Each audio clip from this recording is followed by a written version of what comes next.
வணக்கம் நண்பர்களே, AKS creative கிரியேஷனுக்கு உங்களை அனுப்பிட்டு வரவேற்கிறேன். இன்றைக்கி ஒரு அடை ரெசிபி நம்ம பார்க்கலாம். அதுக்கு 1 கப் அளவுக்கு வெல்லம் அதாவது ஒரு 2 நம்பர் அச்சு வெல்லம் எடுத்துகிட்டு அதை நல்லா நுணுக்கிட்டு ஒரு கடாயில் சேர்த்துட்டு அதோட கொஞ்சமாக தண்ணி சேர்த்து அந்த வெல்லம் எல்லாம் நல்லா கரைச்சிடணும்.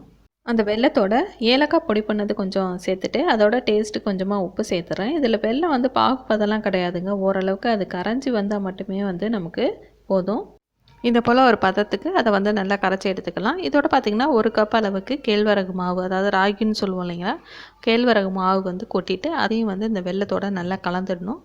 இதோட டேஸ்ட்டுக்கு ஒரு 1/2 கப் அளவுக்கு தேங்காய் துருவல் நான் எடுத்து வச்சுருந்தேன். அந்த தேங்காய் துருவலையும் இதோட சேர்த்துட்டு நல்லா கலந்துடுங்க. ஓரளவுக்கு இந்த வெல்லத்தில் இந்த வெல்லத்தோட சூட்டில் அந்த மாவு ஒரு பாதி அளவுக்கு வெந்துடணும். அந்த அளவுக்கு நல்லா கலந்து விட்டு ஓரளவுக்கு அதுக்கு இறுகிற அளவுக்கு அது கலந்துக்கிட்டே இருங்க. இந்த அளவுக்கு இறுகி ஸ்டவ் ஆஃப் பண்ணிவிட்டு நல்லா ஆற வச்சுருங்க. ஆறின பிறகு அந்த மாவை இது போல் ஒரு உருண்டையாக உருட்டிட்டு தோசைக்கல்லில் வச்சுட்டு நம்ம கையை தண்ணியில் டிப் பண்ணிவிட்டு இது போல் லைட்டாக ப்ரெஸ் பண்ணி விட்டிங்கன்னா அழகாக ரவுண்ட் ஷேப்பில் அடை போல் வந்துடும். அது மேலே கொஞ்சமாக நெய் ஊற்றி விட்டிங்கன்னா நல்ல டேஸ்ட்டாகவும் நல்ல வாசனையாகவும் இருக்கும்.